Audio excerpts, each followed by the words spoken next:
Hola, hola, hola, buenas tardes, estimados amigos de Radio Pentagrama de Constitución. Usted está escuchando el dial de frecuencia modulada, la frecuencia 104.3 del dial de frecuencia modulada. No se olvide también que nos puede ver en YouTube desde a contar de las 15 horas en La Billetera Podcast. Entonces estamos iniciando este programa que consiste en bajar los términos y los conceptos de la gran economía al bolsillo de cada uno de nosotros para que podamos darle un mejor uso a la billetera personal. Y para este efecto siempre estamos quien les habla y un amigo nuestro que es Ignacio Castro, que no le gusta que lo mencionen su profesión, pero él es ingeniero comercial y tiene un magíster de economía.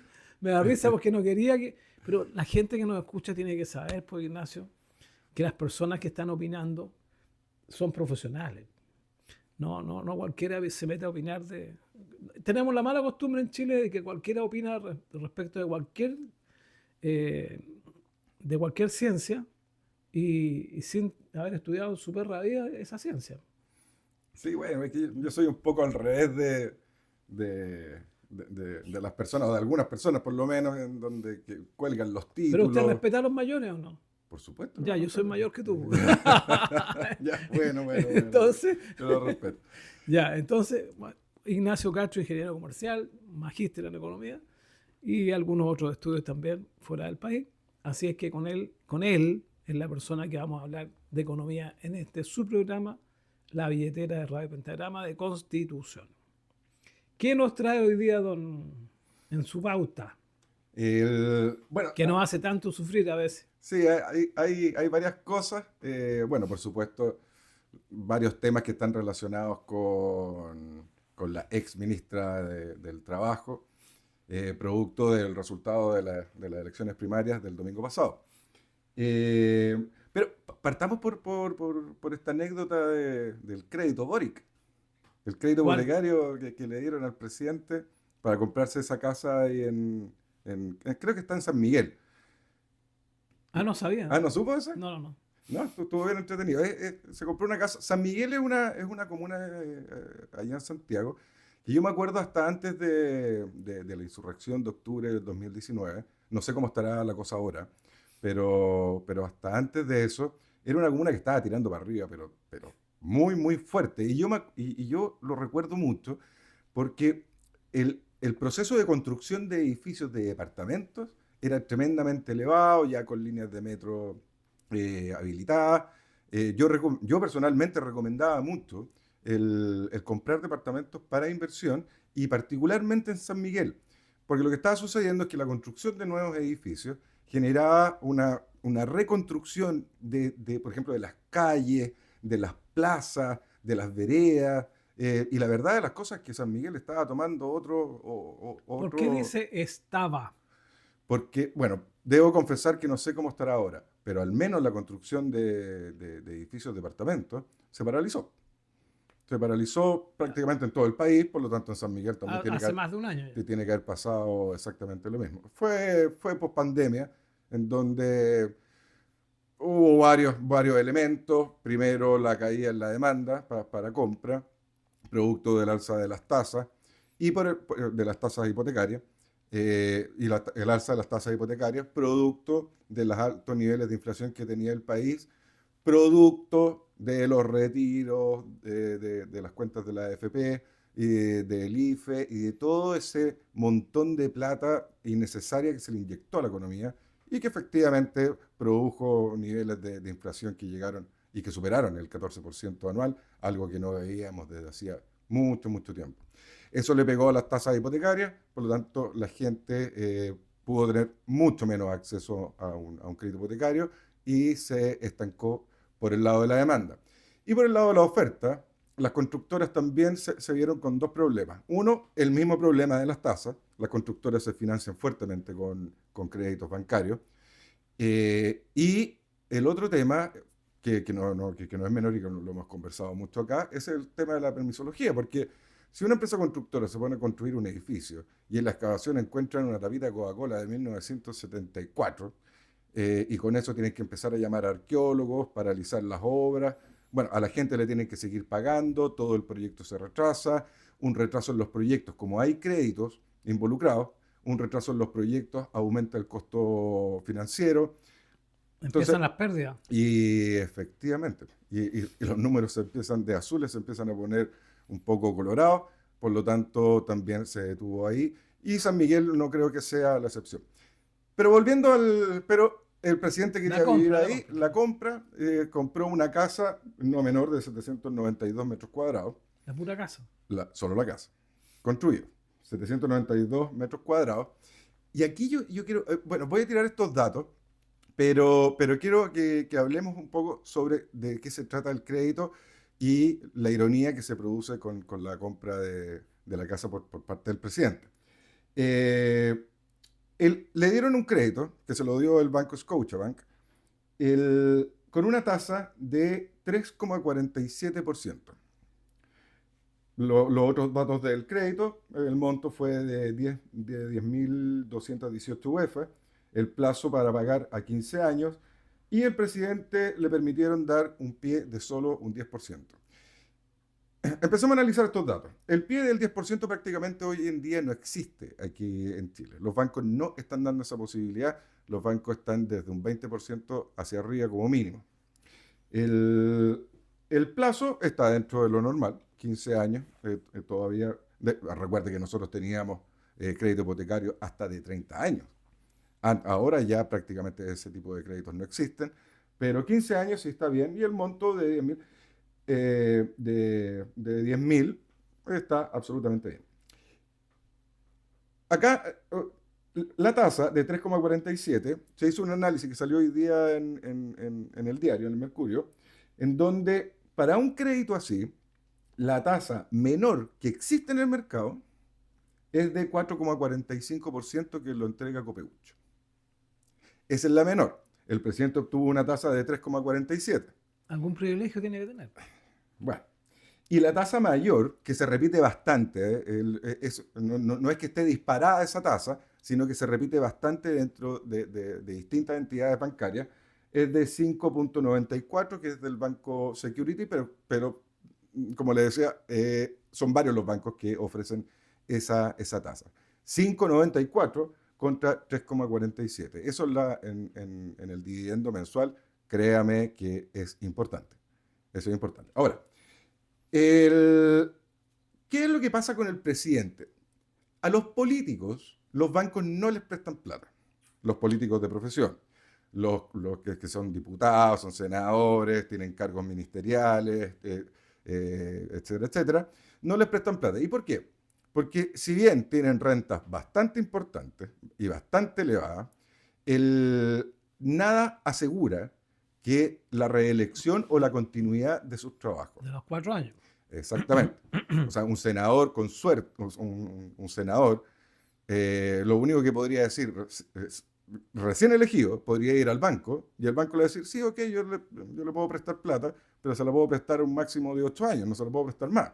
Nada asegura que usted lo único que sabe hacer es ser político. Nada me asegura a mí como entidad bancaria de que usted va a ser reelegido. Así que, en general, los políticos tienen ese problema con la banca. Bueno, se la tienen que arreglar. Le aseguro que se la arreglan de alguna forma, pero tienen ese problema, que cualquier otro ciudadano lo tendría si es que no tiene por ejemplo, por eso es tan importante los trabajo contratos a plazo fijo. o indefinidos, los contratos laborales indefinidos. No, pero si tuviera un contrato a plazo fijo, también tendría problemas con el crédito. Claro, exacto. Pero ¿por qué el presidente Boric no tuvo ese problema? Siendo que le quedan un par de meses de su presidencia. No tuvo ese problema debido a que existe esta... bueno. no recuerdo el nombre, pero es básicamente un subsidio que le entregan a los expresidentes, que es exactamente el mismo monto que les pagan a los senadores. Y eso es vitalicio. Por lo tanto, el señor Boric se sentó con su ejecutivo de cuenta en el Scotiabank. Y claro, el Scotiabank, dentro de los datos a analizar en ese sentido, Claro, uno muy importante era ese. Él va a tener una renta vitalicia por ser expresidente de la República. Recordemos que el presidente Es de casi 16 millones de pesos mensuales.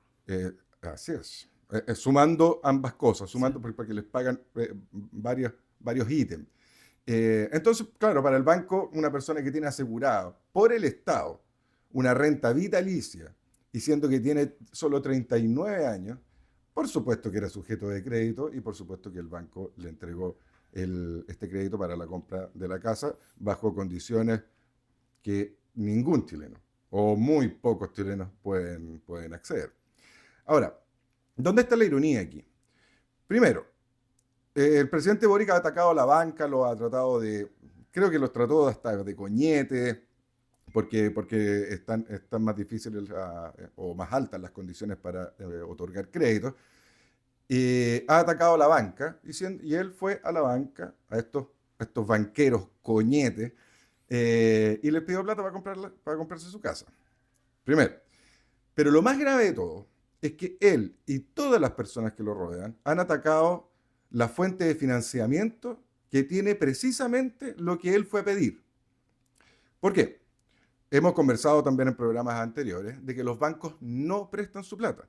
Los bancos se toman plata que existe en el mercado y esa plata que existe en el mercado, que es de los ahorrantes, de todas las personas que ahorramos de una forma u otra, toma esa plata y la presta. ¿Qué es lo que pasa con los créditos de consumo? Por ejemplo, en los créditos de consumo, el banco puede ser un poco más autónomo. ¿Por qué? Porque el banco mantiene saldos de cuentas corrientes y mantiene depósitos a plazo. Y el banco estadísticamente sabe cuánta plata puede destinar, por ejemplo, un crédito de consumo a 12 meses o a 24 meses. Claro.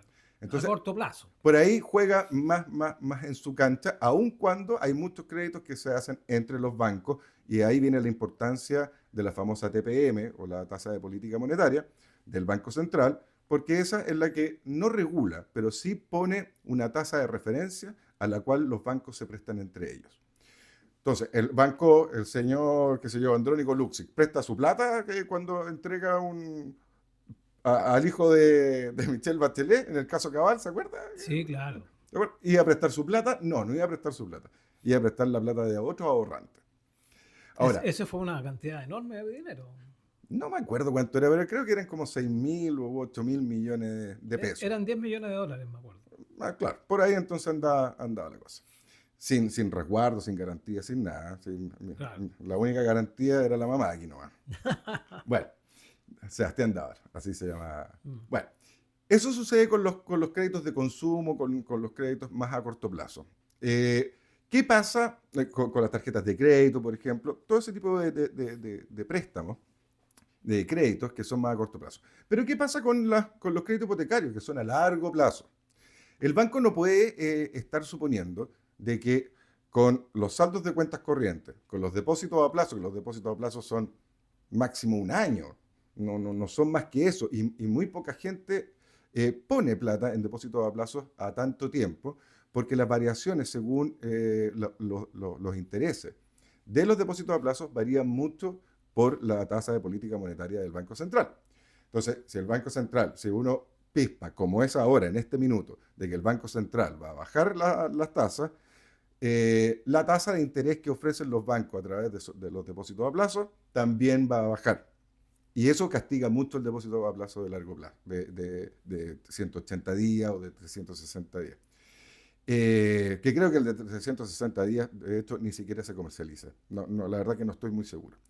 Los créditos hipotecarios son 20 años, 15 años, como en el caso del crédito del presidente.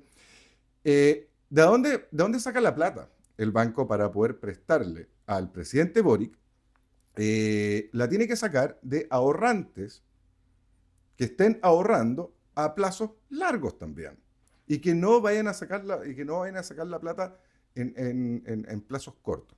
¿Quiénes son esos? Adivina. La AFP.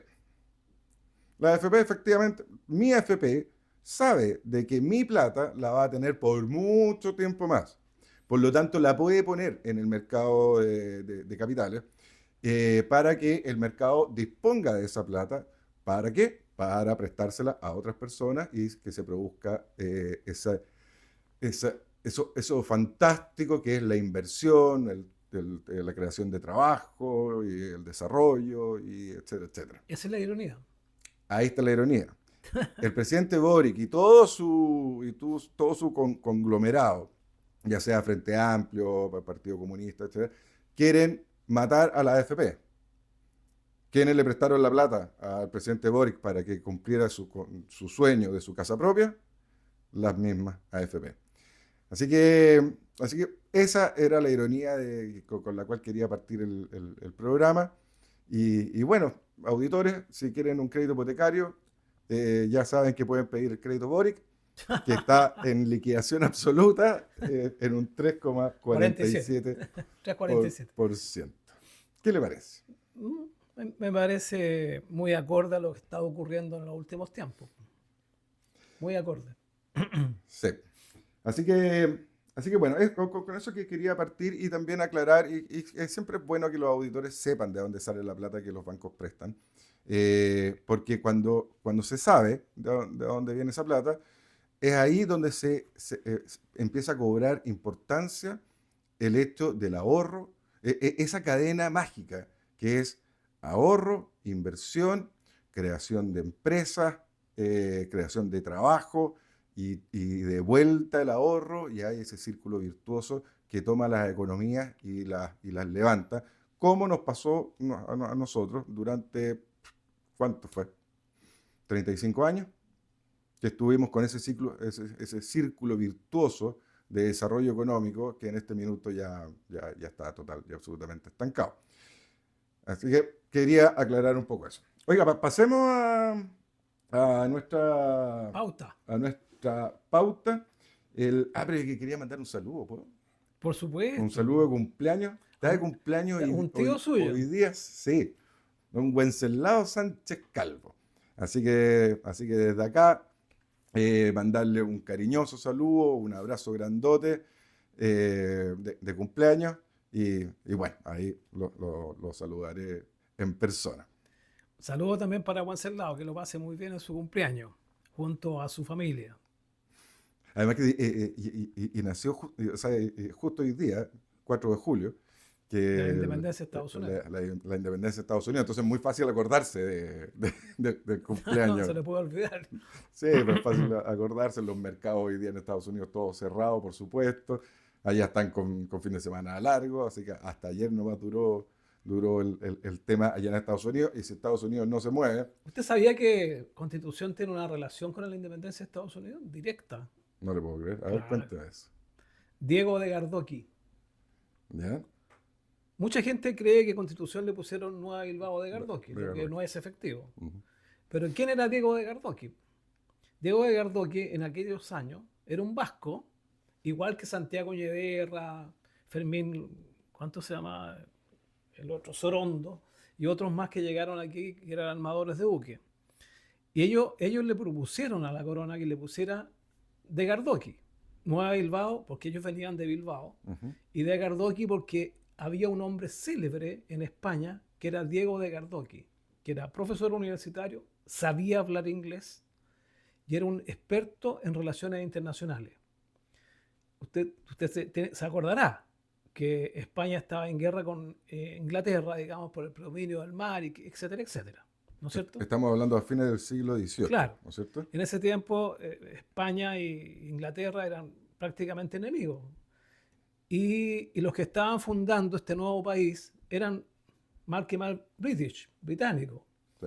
Entonces, cuando se hizo la firma del Acta de la Independencia de Estados Unidos, el futuro país, invitó a diferentes personas, gobiernos del mundo, y España, la corona española, mandó en su representación al Acta de la Independencia de Estados Unidos a Diego de Gardoqui.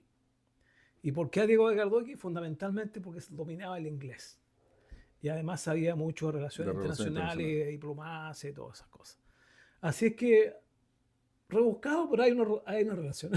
Hay una relación entre Constitución y y el acta de independencia de Estados Unidos, Me parece fantástico. que no ha sido modificada hasta la fecha. No, no, tiene enmienda, Sí, pero muy poca. pero Enmiendas para mejorarla, sí, sí, sí, para, para para complementarla. complementar algunos temas, Sí, digamos. no es Pero el no ha sido sentido castellano. modificada. Claro, no es el sentido castellano de una enmienda que para nosotros es como borrar algo y Sí, reescribirlo. claro. No, para ellos es complementar. ¿Y tú sabes por qué es así, no ha sido modificada?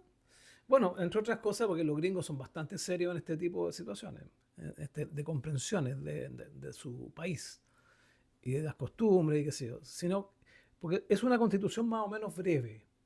Entonces, nombra temas muy generales.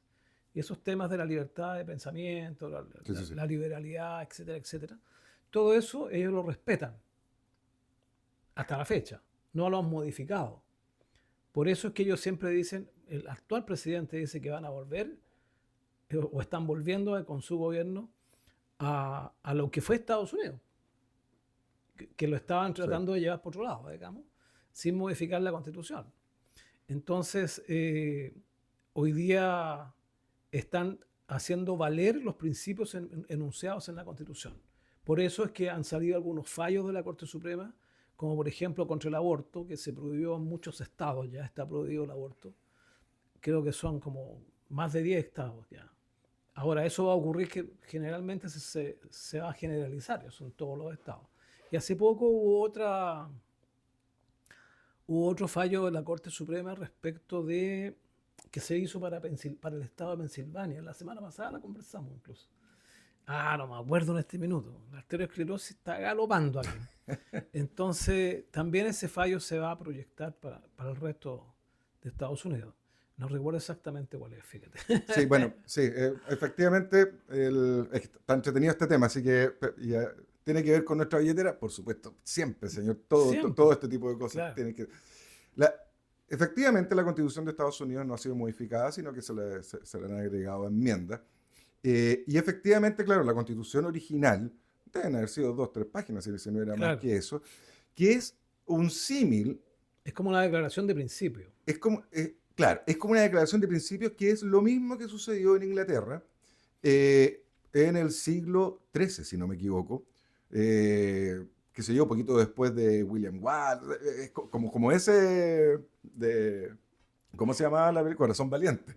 De- El- claro, y ahí lo que sucedió fue de que los nobles exigieron al rey hacer una declaración de unidad, pero de que en el fondo el rey estaba de la mano con los nobles y al servicio de los ingleses. Ese fue el concepto. De hecho, Inglaterra no tiene constitución más que esta declaración que se hizo en aquel tiempo. En el caso de Estados Unidos fue algo más o menos igual. De hecho, por eso parte We the People. Entonces, nosotros, las personas, que después ya se empezó a ocupar el término del pueblo, por el pueblo y para el pueblo. claro, es más de la Revolución Francesa, el término, la utilización de la palabra pueblo para referirse a los ciudadanos. Pero cuando dice la Constitución, we the people, nosotros los ciudadanos, nosotros las personas, en el fondo encomendamos la creación de un Estado que esté al servicio de nosotros.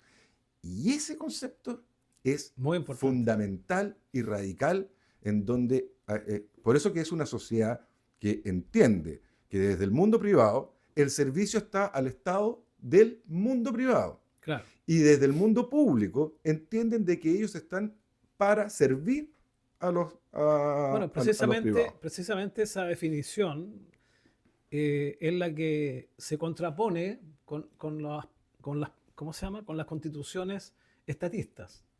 Porque esa definición no la pueden incluir ni sumar a un país que sea estatista. No, Porque se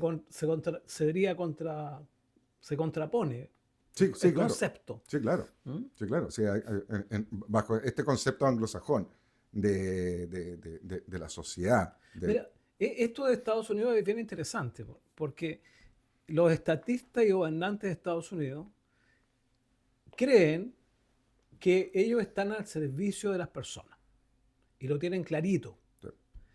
Y fíjate tú que los bancos también. La banca norteamericana también. Hasta el último empleado de un banco cree lo mismo, que están al servicio de sus clientes. Y no al revés, Bueno, que tienen que solucionarle los problemas a los clientes y están al servicio de ellos y claro, se deben a ellos. O sea, si no tuvieran clientes, no existiría no el banco. existiría. Así de simple, y eso lo tienen claro. Sí, sí, eso también es una concepción muy general y muy anglosajona que viene desde Adam Smith, e incluso un poquito antes, donde se empieza a formar con Cook, se empieza a formar esta idea no imaginen del libre mercado ni la mano invisible, porque esas son como metáforas de este pensamiento que empieza a establecer, por ejemplo, Adam Smith lo hace en la teoría de los sentimientos morales, eh, en donde establece el egoísmo como la base fundamental del desarrollo de la sociedad.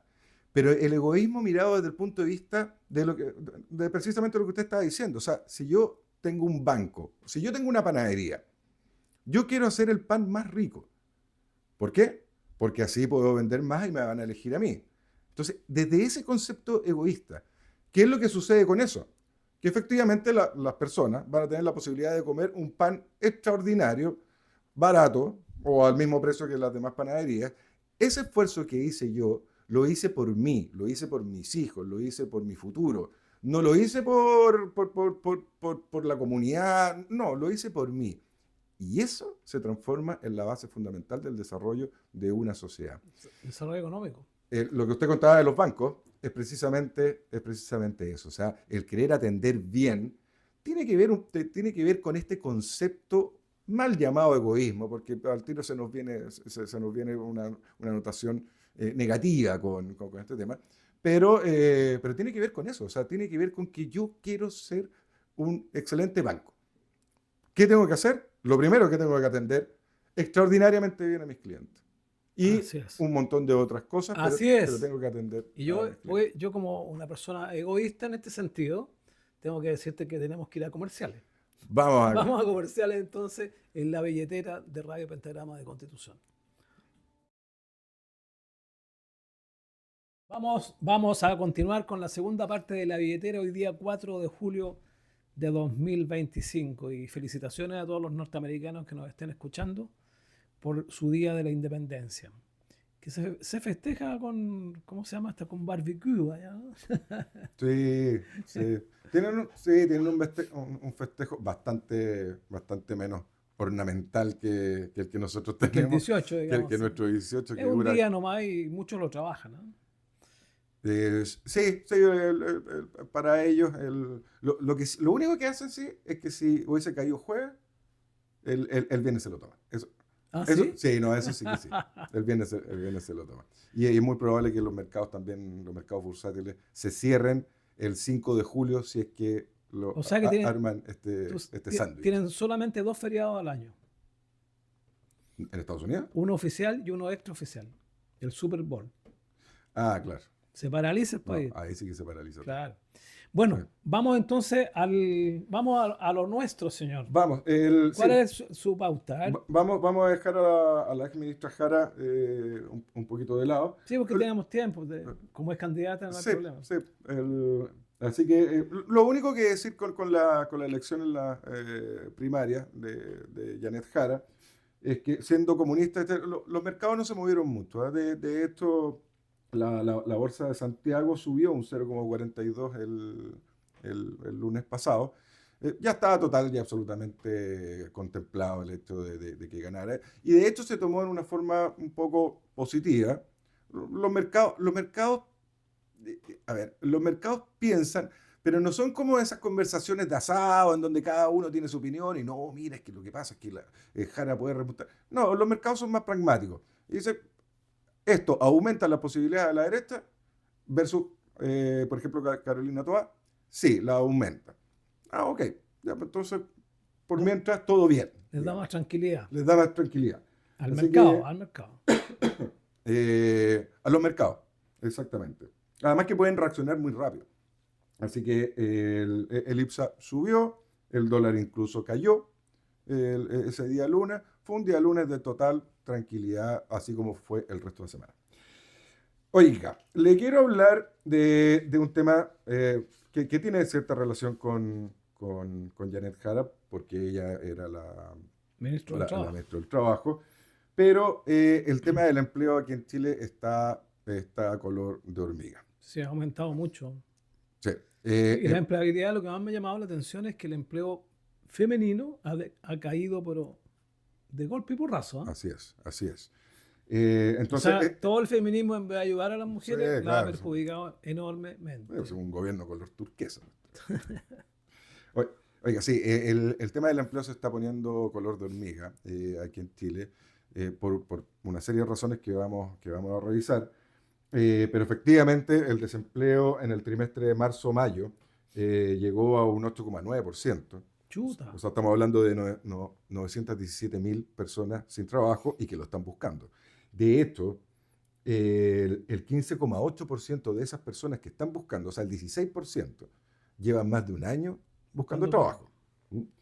El- Llevamos más de 30 meses sobre el 8%, con un desempleo femenino, que usted lo mencionaba, del 10,1 versus 10,1 femenino. 10,1 versus el 8,1 de los hombres. O sea, hay 2 puntos porcentuales de diferencia entre el desempleo de los hombres y de las mujeres.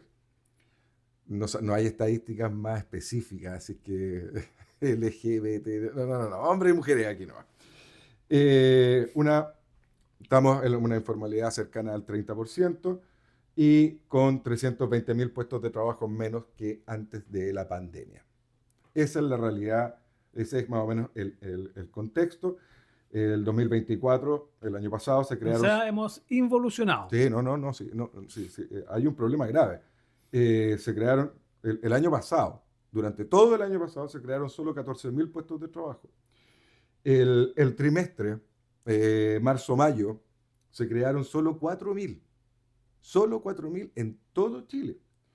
Eh, el comercio es el que presenta los números más complejos y el comercio no es menor. El comercio emplea a un quinto de todos los chilenos. El 20% de los chilenos trabaja en empresas ligadas al comercio y ya lleva 8 trimestres móviles consecutivos de caídas en el empleo. Y todo esto estamos hablando en medio de la aceleración en el crecimiento y de la fuerza del trabajo. Hablemos un poco, ¿por qué está sucediendo esto? Hay que tener bien presente de que el desempleo mide las personas que están buscando trabajo y no lo encuentran desde un universo de todas las personas que pueden trabajar y quieren trabajar. Ese es el universo. Perdón. ¿Y qué es lo que está sucediendo? Bueno, hay una serie de factores que se están produciendo en la economía, pero más que en la economía, tanto en la economía como también por el lado político. Entonces vamos a empezar a ver cómo está contribuyendo el gobierno, La política. la política, en este desempleo. No solo el gobierno, ¿eh? Aquí estamos hablando también de muchos congresistas que están remando para el otro lado en este sentido, y aquí estamos hablando de empleo. El empleo debe ser lo más delicado que tiene la economía. O sea, una persona sin trabajo es una persona que no tiene ingresos. Es una persona que se las tiene que estar buscando de alguna u otra forma para poder llevar un plato de comida a la casa. Una persona que se está pagando dividendos por su casa la puede perder. Si estaba pagando las cuotas de su auto, se lo pueden ir y perder también su auto. Estamos hablando de cosas. De repente hay que cambiar a los niños de colegio. No hay plata para la ropa. De ese problema estamos hablando. No estamos hablando de que no, me quedo sentado en la casa y bueno, y hay que esperar que resulte algo. Veamos lo que está Los sucediendo. factores. Los factores. Primero, el sueldo mínimo.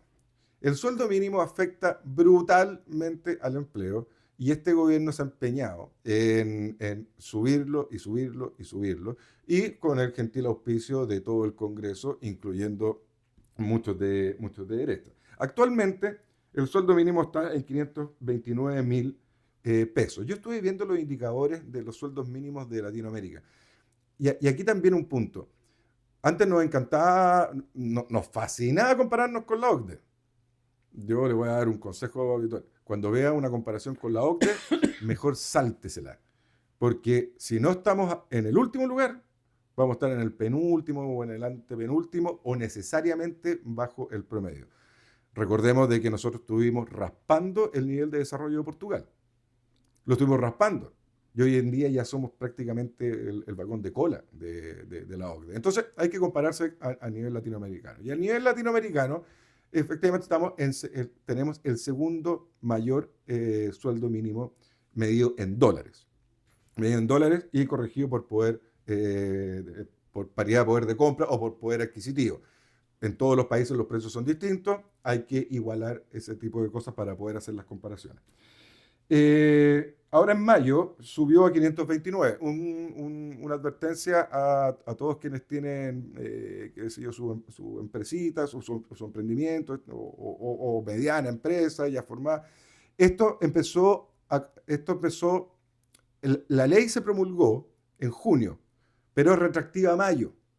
Por lo tanto, todas las personas que tienen empleados con el sueldo mínimo, en el sueldo de junio, ahora cuando termine, bueno, ya terminó, el sueldo que se pagó de junio tenía que traer abonado el diferencial de mayo. ¿Mm? Y, y además va a subir a 539.000 pesos en enero próximo. Sigue subiendo. Estamos hablando de un alza real del sueldo mínimo de 18%. ¿Qué significa un alza real? Significa que el sueldo mínimo ha subido un 18% por sobre los niveles de inflación. Y eso es 3 veces mayor a lo que los salarios en general suben en Chile. Ese es el impacto que está produciendo el salario mínimo. O sea, es tan ridículo el tema del salario mínimo que incluso el gobierno implementó políticas de subsidio a las pymes para que las pymes puedan pagar ese salario Para mínimo. que puedan pagarlo, claro. O sea, seguimos inyectando a la economía y seguimos financiando cosas que son improductivas. Esa plata, o sea, ¿por qué le llega a una persona? Son subsidios. Por último, si quieren subsidiar a las personas que lo subsidien directamente, pero no a través del sueldo mínimo. Porque cambia el sentido.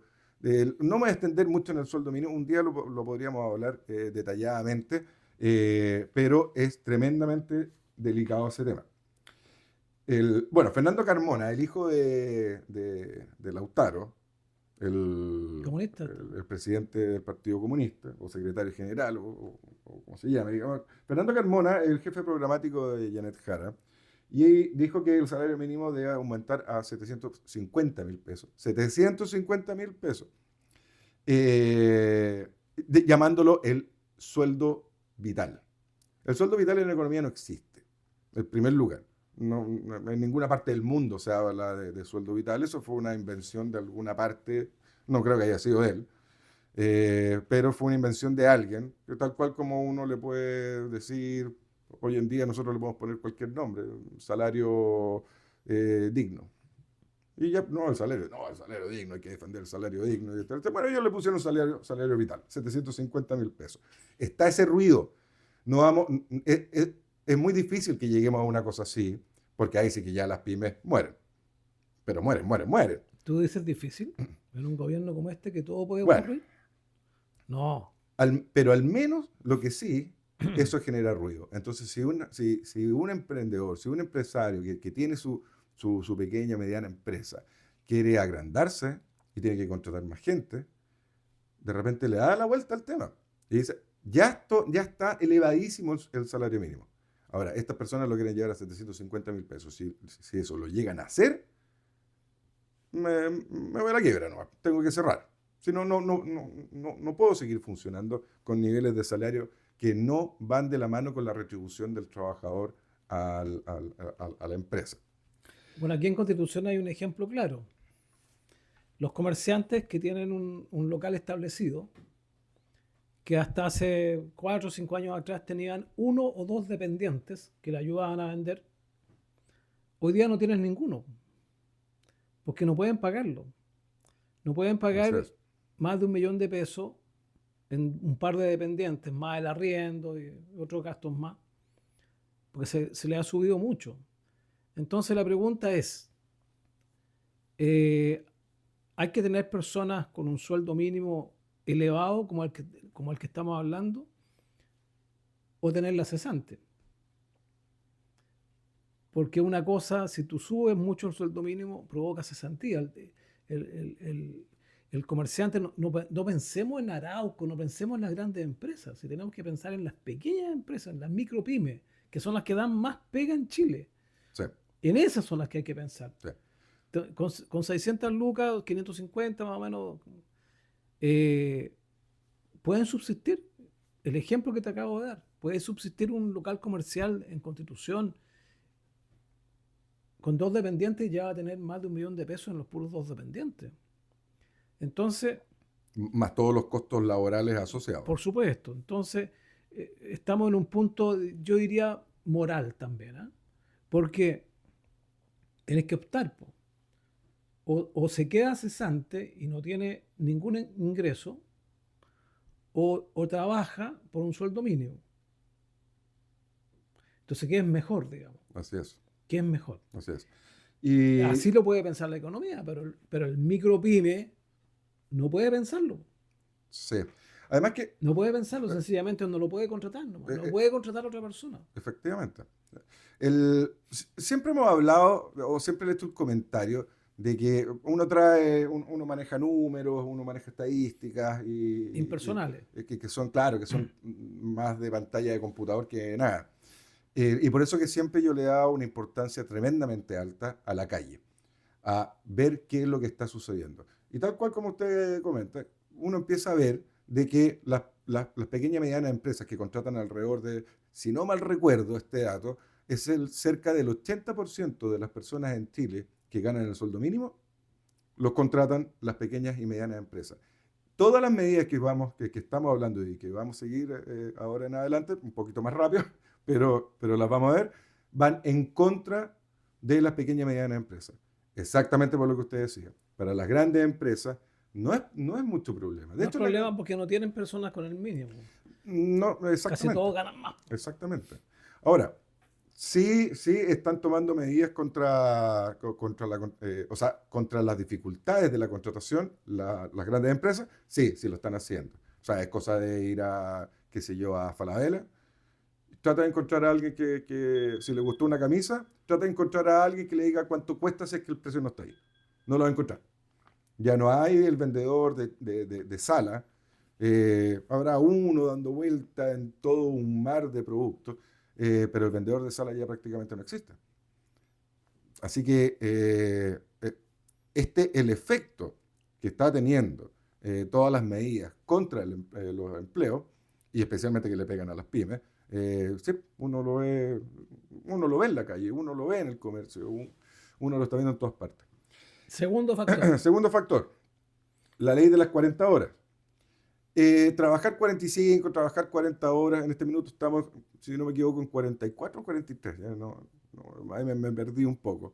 Pues, además que los chilenos en promedio trabajan alrededor de 41 horas a la semana, o 42, no me acuerdo bien el dato, pero era menos que 45.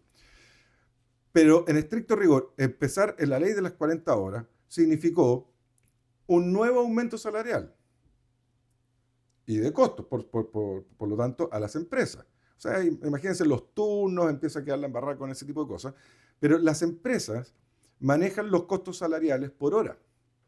¿Por qué lo manejan por hora si es que los sueldos son mensuales? Porque no todos los sueldos son mensuales. Yo puedo contratar que sea una persona que me trabaje, qué sé yo, 3 horas en un horario peak imagínense, no sé, que sea un restaurante. Y un restaurante tiene horarios peak de delivery, de atención, Hora de almuerzo, de mesa. hora de cena. Claro, entonces yo puedo contratar a una persona y decirle, ya, tú tienes un horario, qué sé yo, entre las 11 y las 3 de la tarde, y ese es tu horario de trabajo. Por lo tanto, se mide en horas. Entonces, cuando se disminuye la cantidad de horas que las personas trabajan a la semana, por supuesto que yo tengo que pagar lo mismo en menos horas y por lo tanto el costo por hora vuelve a subir y le pega directamente a las empresas un nuevo costo. Este es un proyecto de ley, por suerte todavía no está, pero es un temazo. Es un tema, es como las contribuciones, es un temazo. La indemnización total. ¿Qué es lo que sucede por ley en este minuto?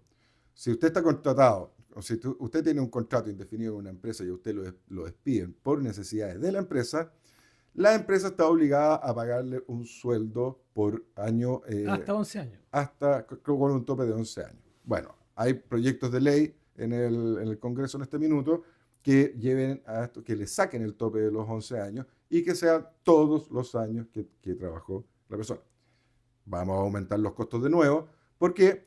Porque una empresa, al menos semi-ordenada, tiene que guardar platita todos los meses para poder, que se llama provisionar, pero guardar platita todos los meses por si tengo que despedir a esta persona, para poder tener la plata para poder despedirla.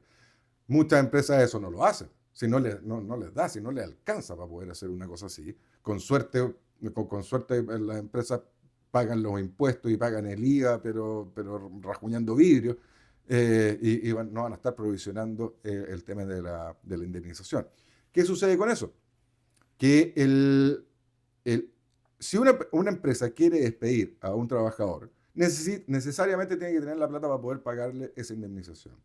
Por lo tanto, puede ser de que un mal trabajador se quede estancado dentro de una empresa porque la empresa no lo puede despedir.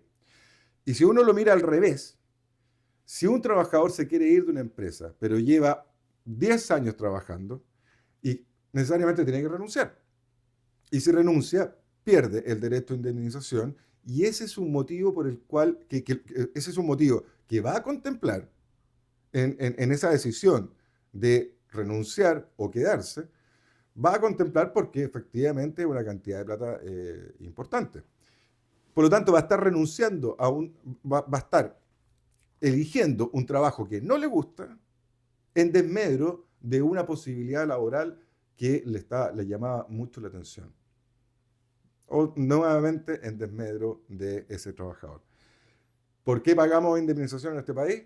No tengo idea y podría ser tema de otro programa también, porque la verdad de las cosas es que si a un trabajador le pagaron todos los meses su sueldo, le pagaron sus imposiciones, le pagaron todo, ¿por qué le tengo que pagar más encima cuando lo despido? ¿Qué más le hice yo a esa persona que le di trabajo y que le pagué su sueldo siempre y puntualmente? ¿Por qué tengo que pagarle una indemnización? Como diciendo, pucha, yo te perjudiqué todo este tiempo, por lo tanto te tengo que indemnizar. No hay mucho fundamento en ese tema. ¿Y en otros países?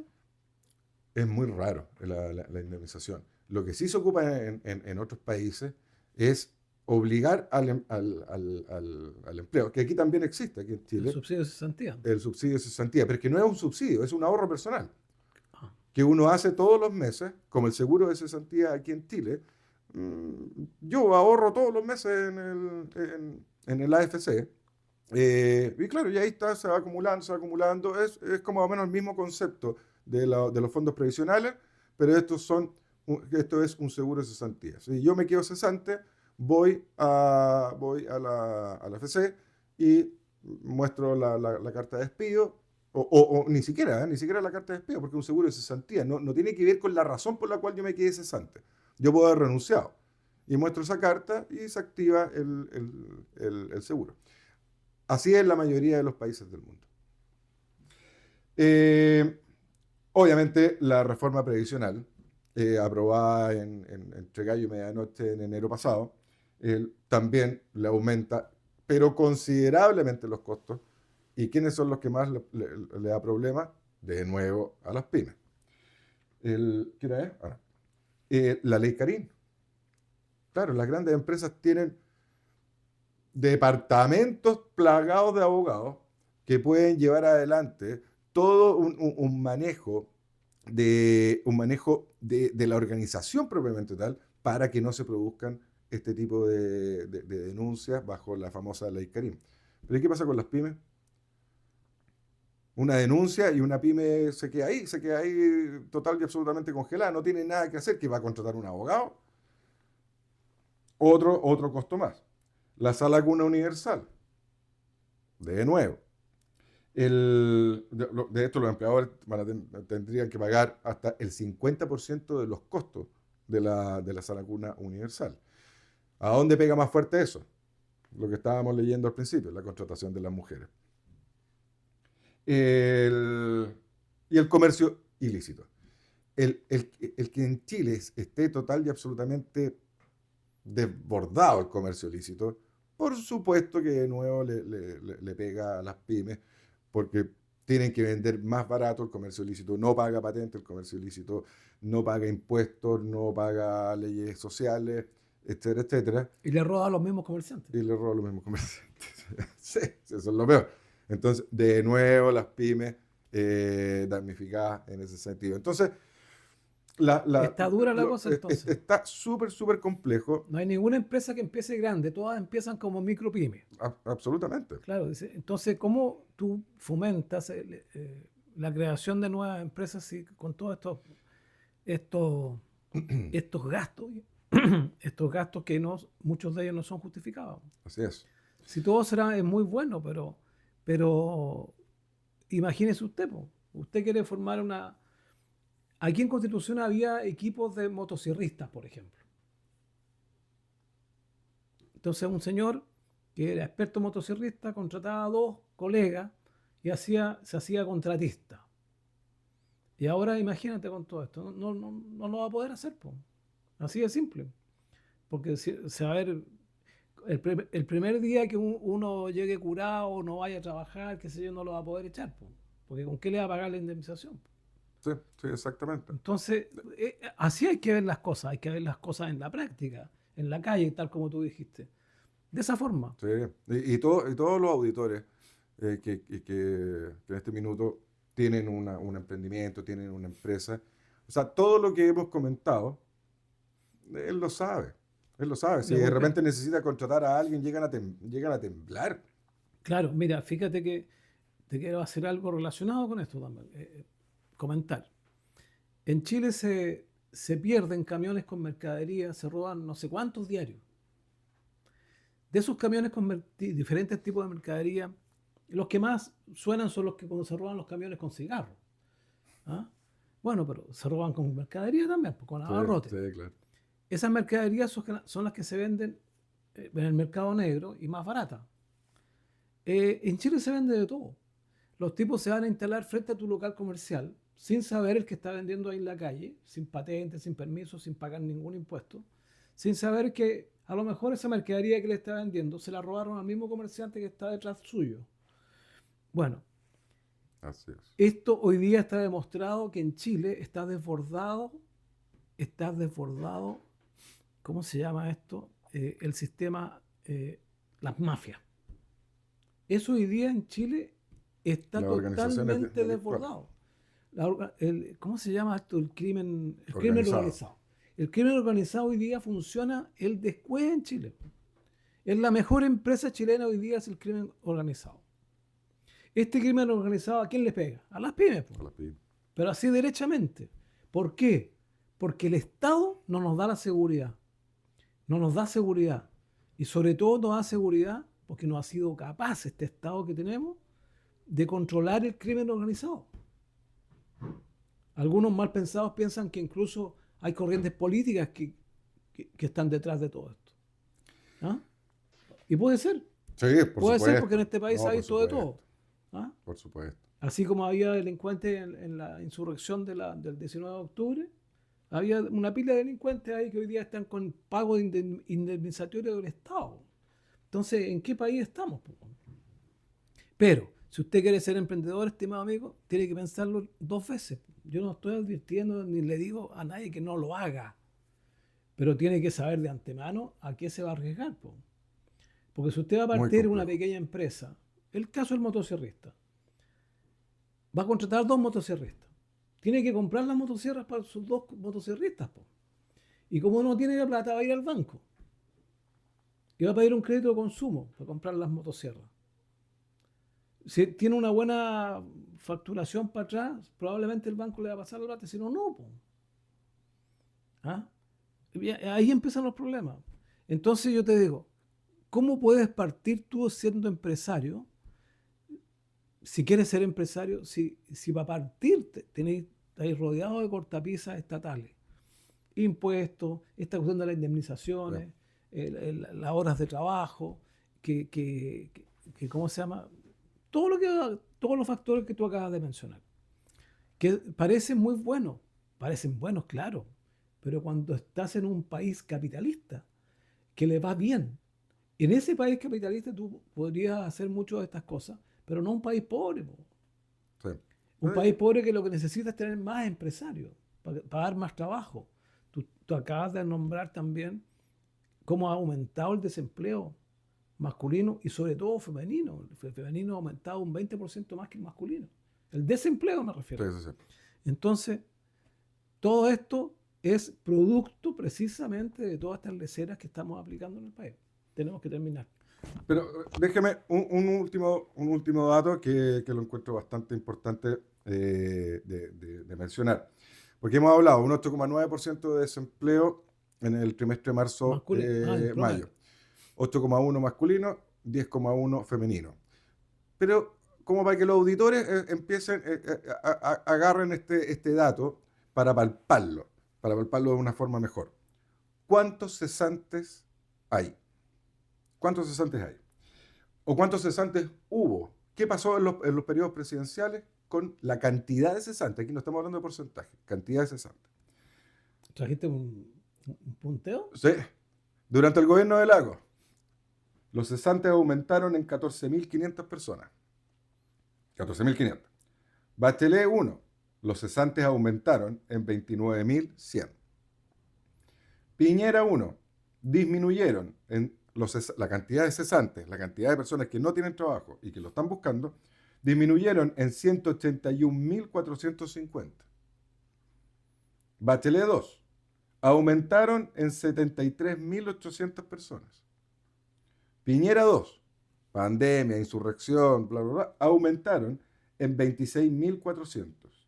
Y Boric, a abril del 2025, de este año, abril, o sea, le queda todo un año para seguir mejorando su récord, ha aumentado la cantidad de cesantes en 162.000 personas. Ojo, la aumentó, no es que, o sea, ¿cuántos cesantes mencioné que habían? Hablemos del 10% de las mujeres más 160.000. Era casi 1.000.000, 917.000. Bueno, de esos 917.000, Boric ha sido responsable en 162.000. Casi el 20%. Así bueno, tenemos que despedirnos, estimado amigo. Así es que muchas gracias por haber escuchado el programa La Billetera en Radio Pentagrama de Constitución. Esperamos nos puedan ver en YouTube después de las 15 horas para que se les ha escapado algunos datos de los que ha dicho Ignacio, para que pueda corroborarlo y recordarlo. Y también, ya sabes, La Billetera Podcast en YouTube, en el fanpage de Radio Pentagrama también lo puede ver, porque está ahí en Facebook. Y el lunes se repite este programa a las 14 horas en este mismo punto del dial, como decía un locutor tradicional. Que lo pasen todos muy bien. Felicitaciones a todos los norteamericanos que están en Chile, que están de aniversario y de fiesta, que lo celebren y lo pasen muy bien. Y a nuestro amigo Wenceslao también. Sí, absolutamente. Oye, Chao, el sábado llueve, así que abríguese. ¿Sí? Que llueva, sí, prefiero que llueva que haga frío. ¿Está desafiante, don Prefiero Carlos, que llueva a que haga frío. O tú prefieres la lluvia, yo prefiero la lluvia. No, qué rico que llueva. ¿El frío prefieres el frío? No, la lluvia. Ah, entonces, ¿qué me decías? Sí. Bueno, que lo pasen todos muy bien y será hasta la próxima semana. Hasta la próxima semana, auditor.